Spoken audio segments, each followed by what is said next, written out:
Sir உங்களுடைய அந்த அழகான வாய்ஸ்ல உங்களுக்கு பிடிச்ச ஃபேவரட்டான சாங் ஏதாவது ஒண்ணு பாடுனீங்கன்னா இங்க பாடனா சும்மா ஒரு லைன் ரெண்டு லைன் சும்மா எடுத்து விடுங்களேன். எந்த உயிர் தோளே கண் திறந்து பார்த்தான் காதலை நான் அனந்தேன் நெற்றி முடி ஓரத்திரை இழுத்தாய் சட்டென்று நான் விழுந்தேன். அம்மா கரெக்டா வந்துட்டாங்க. சரி அப்படியே அம்மா சூப்பர் சார், செம்ம சூப்பர். உண்மையாலுமே உங்களுடைய வாய்ஸ் நாங்க உண்மையாலுமே உதித் நாராயண் சார் யாருன்னு எனக்குலாம் மறந்துடுச்சு.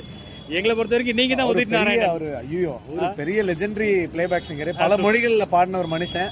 எஸ்பிபி சார், ரஹ்மான் சார் எல்லாமே அடிக்கடி சொல்லுவாங்க அவர் பத்தி. அவ்வளவு ஒரு ஸ்வீட்டான பர்சன். அந்த நேம்னால இன்னைக்கு வந்துட்டு எனக்கு என்ன உலக தமிழ் மக்கள் எல்லாம் எங்க இருக்காங்களோ அவங்க கொண்டு போய் சேர்த்துருக்கேன். Vijay television and super singer மேடைக்கு ஒரு பெரிய பெரிய நன்றிகள் நான் தெரிவிச்சுக்கிறேன். நான் நல்லா இருக்கணும், நான் முன்னேறணும்னு நினைச்ச எல்லாம் நல்ல உள்ளவங்களுக்கும் பெரிய நன்றி. கண்டிப்பா எண்ணம் போல் வாழ்க்கை, நீங்க எப்பயுமே நல்லா இருப்பீங்க. Thank you bro. வாழ்த்துக்கள் சார். கரூருக்கு வந்ததுக்கு ரொம்ப நன்றி. தேங்க்யூ. அவசியம் வரதா இன்னைக்கு எதிர்த்து உங்களுக்கு பாத்துருக்கேன். கரூருக்கு என்ன வேலையை வந்திருக்கீங்களோ அந்த வேலை உங்களுக்கு சக்சஸ்ஃபுல்லா ஆகிறதுக்கு வாழ்த்துக்கள்.